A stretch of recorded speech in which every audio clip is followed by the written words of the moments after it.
Lyca productions Subaskaran presents super star Rajinikanth நடிப்பில் Vettaiyan October 10 முதல் உலகமெங்கும். 2D என்டர்டெயின்மெண்ட் சூர்யா ஜோதிகா தயாரிப்பில் பிரேம்குமார் இயக்கத்தில் கார்த்திக் மற்றும் அரவிந்த் சுவாமி நடிக்கும் மெய்யழகன் செப்டம்பர் 27 முதல் உங்கள் அபிமான திரையரங்குகளில். டெரனம் ஹோம்ஸ் இப்போ நம்ம கோயம்புத்தூர்ல 1 BHK start from 19 lakhs, 2 BHK start from 30 lakhs. For more details, contact in description. ரேப் இருக்குல்ல, யாருக்கு ரெண்டரை கல்லறை வெட்டிக்கம்மா என்னாலே முடியல. ஆடியோ லான்ச்ல சொல்லிட்டாங்க, அதுக்கு முன்னாடி உங்களுக்கு சொல்லிட்டுமா?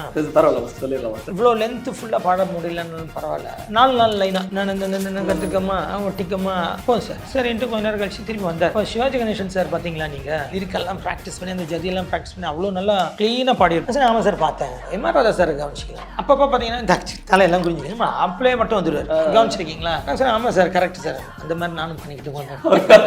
எஸ் சார், பண்ணிடுங்க. சிங்கிள் ஷாட்ல அடிச்சிட்டேன். தலைவர் அங்கே ஷாட்டுக்கு நடந்து வரும்போதே இங்கே 500 டான்ஸஸ், 500 பேரும் கை தட்டுவோம். தலைவர் அப்படியே சிரிச்சுட்டே வந்து நிற்பார். ஓகே, எனக்கு கற்றுக்காரப்போம். திருப்பி விசில் பரவும் கத்தும். ஒரு தியேட்டருக்குள்ளே எப்படியோ அந்த மாதிரி அங்கே ஸ்பாட்ல இப்படி தான் இருந்துச்சு. தலைவரை பார்க்கறது, அவர் ஸ்பீச்சை கேட்கறது, முறைகளை வந்து ஃபாலோ பண்ணுறது அப்படிங்கிறதே வந்து ஒரு வாழ்க்கை கரெக்டாக போகிறதுக்கான ஒரு வழியாக வந்து பார்க்கலாம். நீங்கள் எப்படி அதை கரெக்டாக சொல்லுங்கள்? நான் ஃபாலோ பண்ணுறேன். அனி சார் ஆடி முடிச்சுட்டு மானிட்டர்கிட்ட உட்காந்துட்டு இருக்காரு. மாஸ்டர் பாட்டு எப்படி இருக்குன்னாரு. சார் நல்லா சூப்பராக இருக்கு சார். இட்டாமா மாஸ்டர்னாரு. 200% சூப்பர் டூப்பர் இட்டாவும் பாருங்க ஆயிடுச்சு. என் கண்ணுக்கு அவர் ஒரு செயின்ட்டாக தான் தெரியும். அவர்கிட்ட ஒரு சக்தி இருக்கு. மனசிலாயோ நன்னாயிட்டு மனசிலாயி அப்படிங்கிற மாதிரி எல்லாரோட மனசுலையுமே வந்து பதிஞ்சிருக்கிற ஒரு பாட்டு அப்படின்னு சொல்லலாம்.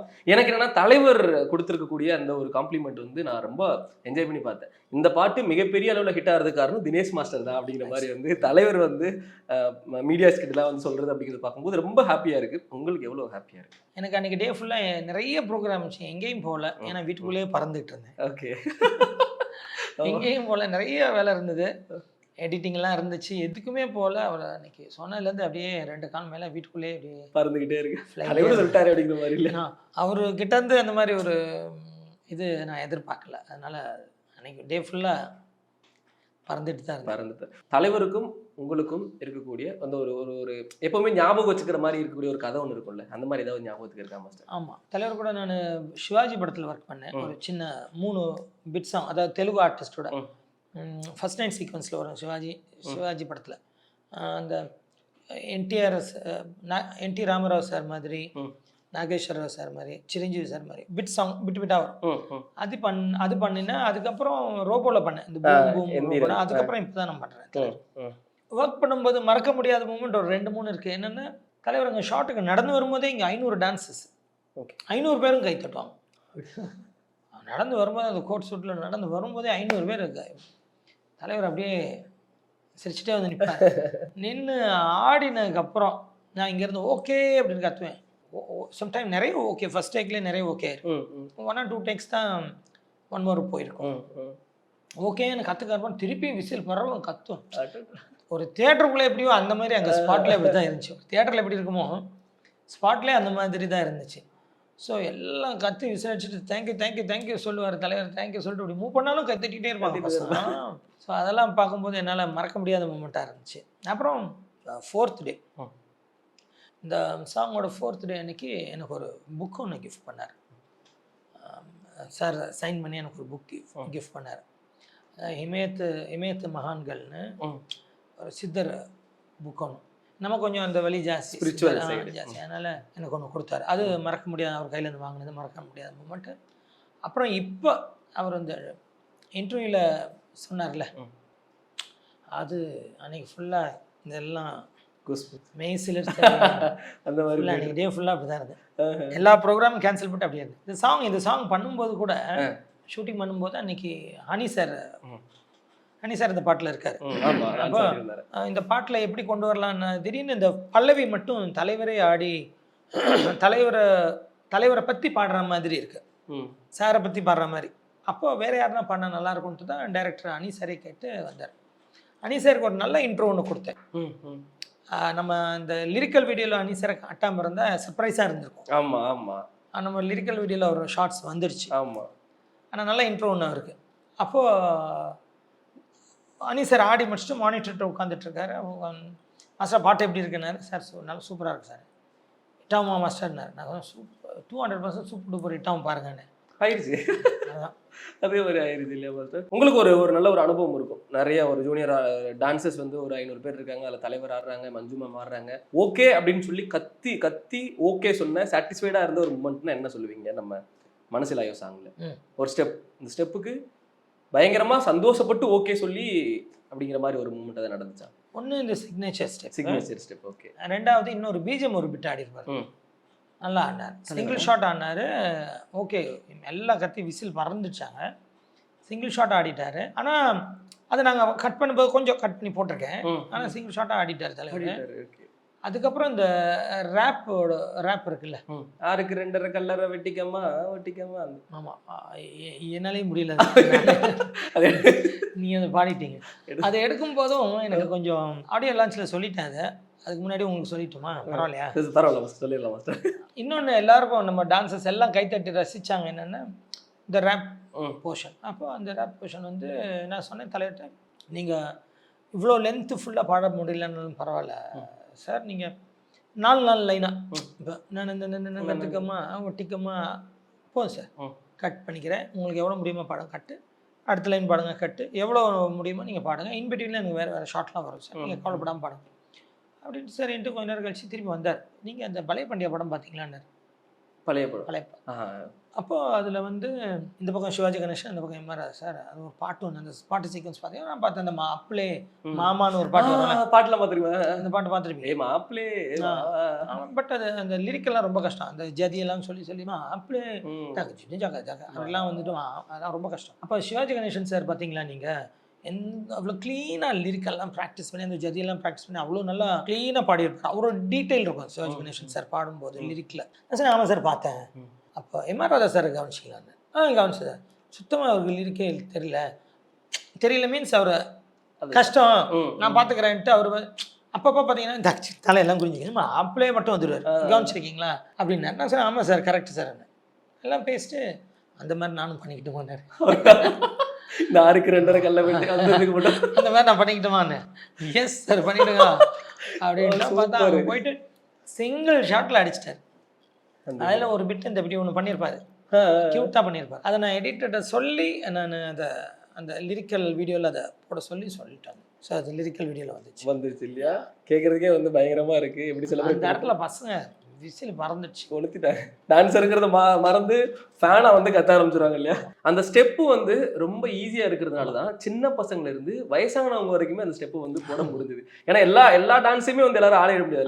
ஆனால் இது வந்து எல்லாருமே ஆடுற மாதிரி இருந்ததுனால மட்டும்தான் இந்த சாங் வந்து அவ்வளோ எல்லாருமே செலிப்ரேட் பண்ணாங்க. ஸோ அந்த ஸ்டெப் அதை பற்றின கோரியை பற்றி பேசினா நல்லா இருக்கும். எப்போவுமே என்கிட்ட ஒரு ஹேபிட் இருக்கும், ஒன்று நான் பண்ணி பார்ப்பேன், இது நல்லா இருக்கா, இது இன்னும் கேட்சியாக இருக்கா. பட் நமக்குள்ளே ஒன்று இருக்குது என்னென்னா, ஈஸியாகவும் இருக்கணும், கேட்சியாகவும் இருக்கணும், அட் த சேம் டைம் பார்க்கும்போது க்யூட்டாகவும் இருக்கணும் அப்படின்றது ஒரு மைண்டில். அப்போ அந்த தேடுதலில் ஒன்றா பண்ணி பசங்களை என் அசிஸ்டன்ஸ் எல்லாத்தையும் ஆட வச்சு இந்த என் எதிர்க்க இருக்காங்க ஏஜென்ட் டீனா, அவங்க என் அசிஸ்டண்ட் தான் வசந்தி, அவங்க இன்னொன்று ராஜான்னு மிராஷ் ராஜான்னு அவங்கெல்லாம், அப்புறம் சுரேஷ் இவங்கெல்லாம் இருப்பாங்க.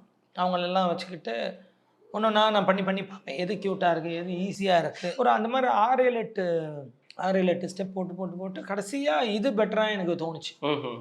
இது பெட்டர். அதுக்கு முன்னாடி ஒன்று இருக்குது, அடி அடி அடி அடி தெரிக்க விட்டா வந்தே, அதுக்கும் இருக்கு. ஆனால் நம்ம இது மட்டும் தான் நம்ம வெளியில் வந்து படமாக வரும்போது அது வரும். ஸோ அதில் எனக்கு இந்த ஸ்டெப் தான் எனக்கு கேட்சியாக இருந்துச்சு.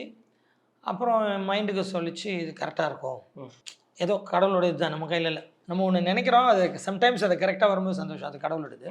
பட் இன்னொரு விஷயம் என்னென்னா, இப்போ என்னோட பிகினிங் சாங்ஸ் எல்லாம் பார்த்தீங்கன்னா நிறைய ஃபாஸ்ட் சாங்ஸ் இருக்கும். இப்போ நான் ஆழ்த்தோட்ட பூபதி, வளையப்பட்டி தவில, அந்த மாதிரி நிறைய சாங்ஸ் இருக்குது ஃபாஸ்ட் சாங்ஸ். அந்த வச்சிக்கவா இடுப்பில், அப்புறம் கொடம்பாக்கம் ஏரியா நிறைய இருக்குது, மாம்பழம். அப்புறம் அந்த ரோஜா காடு அஜித் சார்து, அப்புறம் நிறைய இருக்குது சாங்ஸ், ஃபாஸ்ட் சாங்ஸ். ஏப்ரல் மாதத்தில் வாலி, ஆமாம், அதெல்லாம் நாங்கள் டான்ஸ் ஆடிருக்கோம். ஓகே, நிறைய இதெல்லாம் நான் கொரியோகிராஃபி பண்ண சாங். ஆழ்த்தோட்ட பூபதினு சொல்கிறேன். அதெல்லாம் நான் அப்போல்லாம் நிறைய, இப்போ புதுப்பேட்டை வரைக்கும் வைங்களேன், வரியா பாட்டெல்லாம் ஃபாஸ்ட்டாக தான் பண்ணிட்டு இருந்தேன். எல்லாமே ஃபாஸ்ட் ஸ்டெப்ஸ் தான் இருக்கும். பட் ஒரு கட்டத்தில் எனக்கு ஒன்று அப்படியே அதை கொஞ்சம் மாற்றி, அது இப்போ சில வந்து நம்ம சில டான்ஸ் வந்து செம்மையாக இருக்கும், வியப்பாக இருக்கும், அப்படி இருக்கும், ஆனால் ஆட முடியாது. கரெக்ட். நம்ம ரசிக்க பார்த்துட்டு முடியும். என்ஜாய் பண்ணிட்டு வரலாமே ஒழிய அதை வீட்டுக்கு வந்தோ அதே ஸ்டெப்போ நம்மளால செய்ய முடியாது. அப்ப அதுக்கப்புறம் தான் ஒன்று இதுவாகி கொஞ்சம் எல்லாரும் ஆடுற மாதிரி ஒன்று பண்ணினா எப்படி இருக்கும் அப்படின்னு ஒன்று நினச்சி தான் அப்படி அட்லீஸ்ட் ஸ்டெப்பாவது அந்த மாதிரி பிடிப்போம் அப்படின்ட்டு பிடிச்சது தான் அது. அது by God grace work out ஆகிடுச்சு. என்னன்னா நடுவில் ஒரு விஎஸ்ஓபின்னு ஒரு படம் பண்ணும்போது ஒரு இந்தியா புல்ஸ்னு ஒரு இதில் பண்ணோம், ஒரு ஐடி சென்டரில். அங்கே ஷூட் பண்ணிகிட்டு இருக்கும்போது அந்த லஞ்ச் டைமில் அந்த ஐடிலேருந்து வர்றவங்க வந்து மாஸ்டர் சூப்பர், வீக்கெண்டு இந்த மாதிரி ஃபங்க்ஷன் பார்ட்டின்னு சொல்லிடக்கூடாது, ஃபங்க்ஷன் இந்த மாதிரிலாம் வரும்போது ஓகே ஃபங்க்ஷனில் உங்கள் ஸ்டெப்பை நாங்கள் ஈஸியாக ஆட முடியுது, உங்கள் பாட்டுக்கு தான் ஆடுறோம் நாங்கள். அப்போது ஓகே எல்லாம் ரீச் ஆயிருக்கு. நம்ம ஹீரோ மட்டும் ஆட வைக்கல, மக்களையும் ஆட வைக்கிறோம் அப்படிங்கிறதா. ஏன்னா இப்போ இந்த மனசுல சாங் ஒரு ரெக்கார்ட் ஒன்று கிரியேட் பண்ணியிருக்கு மாஸ்டர். அதிகமாக எல்லாரும் ரீல்ஸ் பண்ணி போட்ட ஒரு சாங்னு சொல்லி ரெக்கார்ட் கிரியேட் பண்ணி போட்டுருக்கு. ஆமாம், நீங்கள் தான் இப்போ ஒரு ஸ்டெப் எடுக்கும் போகிறதுக்கு முன்னாடியே ஓகே இது ஹீரோ மட்டும் ஆடக்கூடாது, இது மக்களும் ஆடணும் அப்படிங்கிற மாதிரி அந்த ஒரு யோசனை தான் எடுக்கிறது இல்லையா? ஏன்னா தளபதி விஜய் அவர்களோட ரீசெண்ட் டைம்ஸ்ல வந்து எல்லா இதுலையுமே வந்து நாரடி தான் சாங்லாம் எல்லாருமே வந்து ரிப்பீட் மோட்ல அந்த ஸ்டெப் எல்லாமே அந்த ரிப்பீட் மோட்ல எல்லாமே போட்டுட்டு இருந்தாங்க. அது எவ்வளோ ஹாப்பினஸ் கொடுக்குது நம்மளோட ப்ராஜெக்டை வெளியில வந்து நல்ல விதமா. இல்லை அதுதான் இப்போ அது இப்போ இந்த சாங் நம்ம வேட்டையனே எடுத்துப்போம். இப்போ இந்த பாட்டு போய் ரீச் ஆகி குட்டீஸ் எல்லாம் ஆடும்போது தான் எனக்கு ஒரு பெரிய சந்தோஷம். அப்பா போயிடுச்சு. அது வரைக்குமே நமக்கு ஒரு தேடுதலாகவே இருக்கும், ஒரு ஒரு ஒரு இதுலேயே ஆசோலேஷன் மைண்ட்லேயே இருப்போம். ரீச் ஆகுமான்னு சின்ன ஒரு பயமே இருக்கும். அப்படி அது வெளியில் வந்ததுக்கப்புறம் தான் நமக்கு ஒரு பெரிய சந்தோஷமா நம்ம கரெக்டாக தான் பண்ணியிருக்கோம் அப்படின்னு. ஃபர்ஸ்ட் தலைவருக்கு சொன்னாங்களா இல்லை மஞ்சு மேம்க்கு இவங்க மட்டும் தான் ஆடுறாங்க, இல்லை தலைவர் ஆடுறாருங்கிறது அப்புறம் தான் கன்ஃபார்ம் ஆச்சா? இல்லை ஃபர்ஸ்ட்டு தலைவர் வந்து கன்ஃபார்ம் ஆயிடுச்சு. டைரக்டர் சார் ஞானவேல் சார் கூப்பிட்டு சொல்லும்போதே அதான் சொன்னார், இந்த மாதிரி சாங் ஒரே பாட்டு தான், ஒரே செலிப்ரேஷன் சாங் தான் மாஸ்டர் சொல்லி தான் கூப்பிட்டார். அவர் கூட அதுக்கு முன்னாடி நான் ஜெய்பீம் ஒர்க் பண்ணேன். அவர் ஒரு சொக்க தங்கம் ஞானவேல் சார், ரொம்ப ஸ்வீட்டாரு. அப்புறம் கதிர் சகோ கேமராமேன், அவரும் நல்லா எனக்கு ஃப்ரெண்டு. ஏன்னா சுப்பிரமணியபுரம்லேருந்து நாடோடிகள் எல்லாம் இசை நிறைய படங்கள் அவர் கூட நான் ஒர்க் பண்ணேன். அதனால் அவரும் எனக்கு கதிர் சகோன்னு தான் கூப்பிடுவேன், நல்ல பழக்கம். ஸோ அதனால் இந்த பாட்டுக்கு அவர்கிட்ட தான் டைரக்டர் சார்கிட்ட தான் வந்துச்சு கால். போய் உட்காந்தோடனே ஒரு டியூன் மட்டும் காமிச்சாங்க, செலிப்ரேஷன் சாங் மாஸ்டர்னு. அப்புறம் ஃபைனலாக சாங்காக வரும்போது ரொம்ப நல்லா இருந்துச்சு. தலைவரை பார்க்குறது, அவர் ஸ்பீச்சை கேட்கறது, அவரோட முறைகளை வந்து ஃபாலோ பண்ணுறது அப்படிங்கிறதே வந்து ஒரு ஒரு வாழ்க்கை கரெக்டாக போகிறதுக்கான ஒரு வழியாக வந்து பார்க்கலாம். ஏன்னா நான் 1 மணி நேரம் ஸ்பீச்சு கிட்டத்தட்ட ஒரு டிசம்பர் வந்து 74 வயசு. நீங்கள் எப்படி அதை கரெக்டாக சொல்கிறீங்க? நான் ஃபாலோ பண்ணுறேன் தலைவரோட ஸ்பீச் எல்லாத்தையும் வந்து ஃபாலோ பண்ணுறேன். Very good. ஒரு யோகியின் சுயசரிதை அப்படின்னு சொல்லி தலைவர் வந்து ஒரு புக்கு ஒன்று ரெஃபர் பண்ணாங்க. நான் அதை பார்த்து இந்த புக்கு படித்தா ஒரு மனிதன் ஒரு கரெக்டான ஒரு வாழ்க்கையோட ஒரு கரெக்டான வழியில் போக முடியும். கரெக்டு, 100 இல்லை 200%. அவர் சொல்கிற சில விஷயங்களை நீங்கள் கரெக்டாக எடுத்துக்கிட்டாலே உங்களோட பாதை சீராகிடும். சில விஷயங்களை அவர் தெரிஞ்சு சொல்லலை, அவர் அறியாமல் ஒரு விஷயம் சொல்லுவார். ஆமாம், உண்மை. அதை நீங்கள் அந்த மாதிரி நிறைய இருக்குது. இப்போ நீங்கள் ஃபாலோ பண்ணுறாலும் உங்களை நான் ஈஸியாக கேட்பேன். ஸோ திடீர்னு ஒன்று சொல்லார்ல, நல்லவங்களை மனசை கஷ்டப்படுத்தாதீங்க, நல்லவங்களை கஷ்டப்படுத்து இது பண்ணாங்க, ஏன்னா நல்லவங்க திட்டுனா பழிச்சிடுவோம், நல்லவங்க சாப்பிட விட்டா பழிச்சிடும். ஸோ அதெல்லாம் ஒரு வேணா ஒரு பியூரான நல்ல ஆத்மாவை கஷ்டப்படுத்தாதீங்க, அது அவங்க சபிச்சாங்கன்னா அது பழிச்சிடும்னு சொல்லி என் கண்ணுக்கு, அதாவது என் கண்ணுக்கு அவர் ஒரு செயின்ட்டாக தான் தெரியுது, அவர் ஒரு சித்தராக தெரிகிறாரு. எனக்கு ஒரு அமைதியான என் கண்ணுக்கு நான் அவர் கூட உட்காந்து பேசினேன், ஒரு 20 மினிட்ஸ் 1/2 hour பேசினேன் அவர் கூட. ஒரு 1/2 hour அவர்கிட்ட பேசும்போது எனக்கு எல்லாமே மறந்துடுச்சு. ஷூட்டிங் ஸ்பாட்டில் தான் இருக்கும், அங்கே ரெடி பண்ணிகிட்டு இருக்காங்க, பட் எனக்கு அதில் அவ்வளோ கவனிச்சிக்கிட்டு இருக்கேன் அவர் கூட. அவர் பேசுகிறத சொல்கிற விஷயங்கள் அவ்வளோ கவனிச்சிக்கிட்டு இருந்தேன். அப்போது அங்கே ரெடினதுக்கப்புறம் தான் எனக்கு டக்குன்னு போகிறேன். அந்த அளவுக்கு அவர்கிட்ட ஆழ்ந்து போய் கேட்கறது. அந்த மாதிரி நான் இதை இன்டர்வியூவில் சொல்லலாமா சொல்லக்கூடாதா எனக்கு தெரியல. என் கண்ணுக்கு அவர் அப்படி தெரிஞ்சார், சொல்லாமா சொல்லக்கூடாதா எனக்கு தெரியல. ஆனால் என் கண்ணுக்கு தெரிஞ்சதை நான் சொல்லிட்டேன். ஏன்னா அவரோட ஒரு நடமாடும் சித்தர் மாதிரி. உண்மை. ஏன்னா அவர்கிட்ட சில விஷயங்கள் இருக்குது, அவர்கிட்ட ஒரு சக்தி இருக்குது, பவர். இப்போ ரீசெண்டாக ஸ்டேஜில் கூட ஒரு விஷயம் சொன்னார், அதை நான் சொல்லக்கூடாது, ஸ்டேஜில் வரும்போது பார்க்கட்டும். இப்போ இந்த ஆடியோ லான்ச்சில் கூட ஒரு விஷயம் சொன்னார். அந்த மாதிரி நிறைய விஷயங்கள் அவர் சொன்ன விஷயங்கள் இருக்குது. அதெல்லாம் ஒரு விஷயம் நம்ம எடுத்துக்கிட்டாலே நம்ம லைஃப் சீராயிடும். நீங்கள் சொன்னீங்களே, உண்மை உண்மை உண்மை. நீங்கள் சொன்னது தான் எனக்கு ஆச்சரியம். தலைவரை வந்து நம்ம ஒரு சினிமாவில் பார்க்கணும் அப்படின்னா ஒரு 50 வருஷம் மாஸ்டர் கட்டி ஆண்டுகிட்டு இருக்காங்க. ஒரு 2 வயசு பையன்ல இருந்து ஒரு 80 வயசு ஒரு பாட்டி வரைக்கும் ரசிக்கிறாங்க. அவருடைய எனர்ஜியை வந்து பார்த்து வியக்குறாங்க. எப்படி ஒரு 50 வருஷம் ஹீரோவா ஒரு மனுஷன் இந்த இடத்த தக்க வச்சுக்க முடியும் அப்படிங்கிற கேள்வி நிறைய பேருக்கு இருக்கு. நீங்க அவரோட சினிமா வாழ்க்கையை எப்படி பாக்குறீங்க? லெஜெண்ட் சொல்லிட்டேன். லெஜெண்ட் இல்ல, ஒண்ணுமே பண்ண முடியாது. அவர்தான். இன்னும் அந்த ஸ்பீடு நட அப்படியே தான் இருக்கு, அது அப்படியே தான் போய்கிட்டே இருக்கும் அப்படிங்கிற மாதிரி எடுத்துக்கலாம். அவர்தான் வேற. அதாவது அப்பத்துலேருந்து இப்போ வரைக்கும் அவர்தான் சூப்பர் ஸ்டார். மஞ்சு மேம் ரொம்ப பியூட்டிஃபுல்லா இருந்தது. ஸ்டேஜ்ல அவங்க பெர்ஃபார்ம் பண்றதே வந்து பாக்குறதுக்கு அவ்வளவு பியூட்டிஃபுல்லா இருந்தது. அவங்களுக்கு கொரிய பண்ண ஒரு அவங்களுக்கு நான் ஆல்ரெடி மலையாளம்ல பண்ணியிருக்கேன். 1-2 படம் பண்ணியிருக்கேன். 1-2 பாட்டு பண்ணியிருக்கேன். பட் ரிஹர்சலும் வந்தாங்க. ரிஹர்சல் வந்து ஆடும்போது கூட நார்மலாக தான் ப்ராக்டிஸ் பண்ணிட்டு போனாங்க. நார்மலாக இவ்வளோ தான் அவங்க கற்றுக்கிட்டது. வீடியோலாம் பார்த்து அந்த ரிஹர்சல் வீடியோ அவ்வளோ அதில் பாருங்க பெருசாக இருக்காது. பட் அந்த ஸ்பாட்டில் வந்து காஸ்டியூம்லாம் போட்டு கூட இருந்து இந்த ஸ்டெப்பை நான் அவங்கள ஆட சொல்லி ரெடி டேக் ரெடி அப்படி 1 2ன்றேன். அவ்வளோ எனர்ஜி அவங்க ஆடும்போது என்னடா இவ்வளோ ஹெவியாக ஆடுறாங்க அப்படின்னு இருந்துச்சு. நார்மலாக பேசும்போது என்னடா திடீர்னு இவ்வளோ ஹெவியாக ஆடுறாங்க அப்படின்னு நம்ம பசங்கிட்ட போய் பேசுவாங்க. அதான் கேட்டேன் என்னடா திடீர்னு இவ்வளோ ஹெவியாக ஆடுறாங்க பார்த்தா அங்கே வேறு மாதிரி ஆடினாங்க. நான் ஷாக் ஆகிட்டேன். ஆனால் அவங்க நல்லா இன்ட்ரெஸ்ட் ஆகும். அதே மாதிரி அவங்க எனக்கு ஃபோன் பண்ணி அவங்களும் மெசேஜ் வாய்ஸ் நோட் ஒன்று போட்டாங்க. மாஸ்டர் இந்த பாட்டு பெரிய ஹிட்டு, இங்கே ஓணம் ஃபெஸ்டிவல் ஃபுல்லாக இந்த பாட்டு இந்த ஸ்டெப்பு தான் ஆடுறாங்க. ஸோ ரொம்ப தேங்க்ஸ் மாஸ்டர், எனக்கு தேங்க்ஸ் பண்ணி ஒரு வாய்ஸ் நோட் பண்ணியிருந்தாங்க. இது ஒரு மறக்க முடியாத ஒரு ப்ராஜெக்டாக இருக்கும். லைஃப் டைமில் நம்ம நிறைய எடுத்து வைக்கிற மாதிரி இது ஒன்று ஃப்ரேம் பண்ணி எடுத்து வச்சுக்கலாம். அந்த மாதிரி இல்லை மாஸ்டர். இப்போ நம்ம விஜய் சாருக்கும் வந்து கொரிய பண்ணுறோம், மற்ற எல்லாத்துக்கும். இப்போ ஒரு சில ஆக்டர் வந்து பயங்கர பீட் பிடிச்சி பயங்கர ஃபாஸ்ட்டாக வந்து ஆடுவாங்க. அவங்களுக்கு ஒரு மாதிரி வந்து நம்ம வந்து ஒரு டான்ஸ் கொரிய பண்ணுற மாதிரி இருக்கும். ஒரு நார்மலாக எல்லாரும் ஈஸியாக போடுற மாதிரி சட்டிலாக இருக்கிற மாதிரி ஒரு கொரிய பண்ணுற மாதிரி இருக்கும். ரெண்டுக்குமான அந்த ஒர்க்கிங் ப்ராசஸ் பற்றி தெரிஞ்சுக்கலாம் மாஸ்டர். இல்லை ஒன்றுமே இல்லை. இப்போ நான் நிறைய பாட்டு இருக்குன்னு வைங்களேன், அவங்க பாடி லாங்குவேஜுக்குன்னு ஒன்று இருக்கும். அது எப்படி பண்ணால் நல்லா இருக்கும்ன்றது ஒன்று இருக்கும். அவங்களோட லிமிட்டுன்னு ஒன்று இருக்கும். ஸோ அதை தான் நம்ம அந்த த்ரெட்டை பிடிச்சிக்கிறோம். சில பேருக்கு என்ன வேணாலும் பண்ணலாம், எவ்வளோ ஹெவியாக வேணாலும் எவ்வளோ. பட் எனக்கு வரதெல்லாம் நான் அவங்களுக்கு போட்டு இதை தான் ஆடணுன்னா சம்டைம்ஸ் சிலது நல்லா இருக்கும், சிலது நல்லா இருக்காது. ஸோ அவங்க பாடி அவங்க பாடியோட ஸ்டைலுக்கு எது நல்லா வருதுன்னு பார்த்து தான் பண்ணும். இப்போ சசிகுமாருக்கு அவர் எனக்கு ரொம்ப நல்ல ஃப்ரெண்டுனால அவரை நான் சொல்கிறேன். அவர் ரொம்ப க்ளோஸ் எனக்கு, சசி சகோ. அப்போது அவருக்கு இப்போ நீங்கள் குட்டி புள்ளியெல்லாம் பார்த்தீங்கன்னா ஸோ அவருக்கு எல்லாமே அக்கா மக அவருக்கு ஏற்ற மாதிரி தான் நான் அதை டிசைன் பண்ண முடியும். ஸோ எனக்கு வரதெல்லாம் போட்டால் அது நல்லா இருக்காது அவர் ஆடும்போது. ஸோ அந்த மாதிரி தான். சில பேருக்கு நான் ஹெவியாக போடலாம், ஆடுவாங்க, என்ன பண்ணலாம். சில பேர் பாடியில் ஹெவியாக போடுறது கூட நல்லா ஆடுவாங்க, ஓகே. பட் சிலது அது பாடிக்கு நல்லா இருக்காது. அவங்க உடம்புலேருந்து வரும்போது சிலது அவுட்புட்டாக நல்லா இருக்காது. நம்ம ஆடும்போது பார்க்குறதுக்கு செம்மையாக இருக்கும். அதுதான் அதுதான் ரொம்ப முக்கியம். ஸோ அது சிம்பிளாக இருந்தாலும் கேட்சியாக இருக்கணும், அவங்க ஆடும்போது கியூட்டாக இருக்கணும்ன்றது நமக்கு ஒரு முக்கியமான விஷயம். ஸோ அப்படி பண்ணது தான் அது. ஸோ அந்த மாதிரி தான் அதுதான் அவங்க ஒரு ஸ்டெப்பை ஆடும்போதே நான் பிடிச்சிடுவேன். ஸோ இவங்களுக்கு இப்படி இருந்தால் தான் நல்லாயிருக்கும் அப்படின்னு. உங்களோட சினிமா ட்ராவல் அப்படிங்கிறது எடுத்துக்கலாம் எவ்வளோ வருஷம் மாஸ்டர்? 30 years ஆச்சு. 30 வருஷம். 92 மாஸ்டர். இப்போ ஒரு 25 நெக்ஸ்ட் ஃபெப்ரவரி இருந்தால் 25 years. அது நம்ம உள்ள டான்ஸராக உள்ள என்ட்ரி ஆகும்போது நிறைய கனவுகளோட வந்து என்ட்ரி ஆகும். இதெல்லாம் நடக்குமா நடக்காதா அப்படிங்கிறது எதுவுமே தெரியாமல் வந்து உள்ளே வரும். இப்போ என்ன யோசிச்சு பார்க்குறீங்க? முதல்ல இந்த டான்ஸராக வரும்போதே என்னோட எய்மே இதுதான். எல்லாம் ஹீரோ பண்ணியிருக்கோம். அப்போ நான் 92 எண்டில் நான் வரும்போது 1 2 3 4 5 ரோல் ஆடுவேன் நான். அப்போ நான் ஒரே 2 மாஸ்டர்கிட்ட தான் 3 பேர்கிட்ட தான் ஒர்க் பண்ணேன். 3 பேரும் ஒரே ஃபேமிலி தான். சுந்தர மாஸ்டர், பிரபுதேவா மாஸ்டர், ராஜீவ் சுந்தர மாஸ்டர், இவங்க தான் ஒர்க் பண்ணேன், வேற எங்கேயும் ஒர்க் பண்ணல. அப்போ நம்ம 92 எண்டில் வந்த புதுசில் பிரபுதேவா மாஸ்டரோட சாங் தான் முதல் சாங். ஞானம் சீதாவை காணோன்னு அந்த பாட்டு ஷூட்டிங், அதான் என்னோடய ஃபஸ்ட்டு குரூப் சாங்.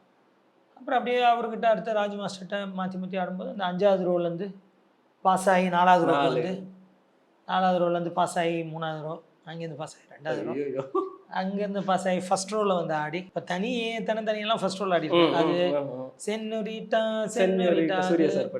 அப்புறம் அந்த சிபிஐ எங்கே தேட சொல்லு கொஞ்சம் சூர்யா சார் அதெல்லாம் பார்த்தீங்கன்னா ஃப்ரண்ட் ரோ பாஸ் ஆகி முன்னாடி ரோக்கு வந்துட்டேன். அப்புறம் ஜெய்ஹிந்த் எல்லாம் பார்த்தீங்கன்னா அதெல்லாம் நான் 4th row 5th row ஆடுவேன். ஜெய்ஹிந்த் அப்பெல்லாம் 4th. ஸோ பாஸ் ஆகி ஃபர்ஸ்ட் ரோ வந்து அதுக்கப்புறம் ஒரு அசிஸ்டண்ட் ஆகி குஷி எல்லாம் நான் தான் அசிஸ்டண்ட்டாக ஒர்க் பண்ணேன். குஷி அப்புறம் நேருக்கு நேர் நிறைய படங்கள் வாலியில் பண்ணியிருக்கேன் அசிஸ்டண்ட்டாக. ஆசையில் அசிஸ்டண்ட்டாக நான் தான் பண்ணேன். நிறைய அசிஸ்டண்ட்டாக பண்ணி அதுக்கப்புறம் தான் 2001 மாஸ்டர் ஆனேன். 2001 மாஸ்டர் ஆகி அதுவும் ஃபர்ஸ்ட் படம் தெலுங்கு கோபிச்சந்தோட. இப்போ கோபிச்சந்த் ஜெயம் படத்தில் வில்லன் அவர் ஓகே ஓகே ஓகே. அவர் ஃபர்ஸ்ட் இன்ட்ரோடியூஸ் ஆகிறார் ஹீரோ. ஸ்னேகாவும் ஃபர்ஸ்ட் படம் ஓகே தெலுங்குல. தெலுங்கு எனக்கும் அதான் ஃபர்ஸ்ட் கொரியோகிராஃபி. ரெண்டாவது மனதை திருடி விட்டாய்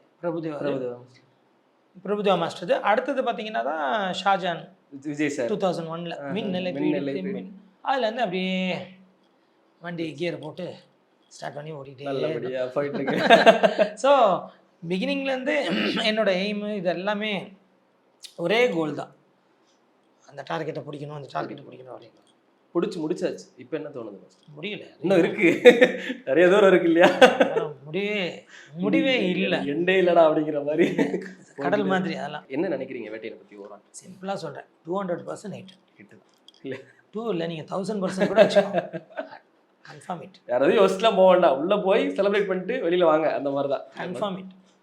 நீங்கள் பாருங்கள். So thank you master, thank you so much. இதே எனர்ஜி, இதே பாசிட்டிவ், இதே அமைதியோட நிறைய பாடல்கள் எங்களுக்காக கொடுங்க master. Thank you so much. Thank you so much. Lyca productions Subaskaran presents super star Rajinikanth நடிப்பில் பேட்டையன் அக்டோபர் 10 முதல் உலகமெங்கும். 2D என்டர்டெயின்மெண்ட் சூர்யா ஜோதிகா தயாரிப்பில் பிரேம்குமார் இயக்கத்தில் கார்த்திக் மற்றும் அரவிந்த் சுவாமி நடிக்கும் மெய்யழகன் செப்டம்பர் 27 முதல் உங்கள் அபிமான திரையரங்குகளில். டெரனம் ஹோம்ஸ் இப்போ நம்ம கோயம்புத்தூர்ல 1 BHK start from 19 lakhs, 2 BHK start from 30 lakhs. For more details, contact in description.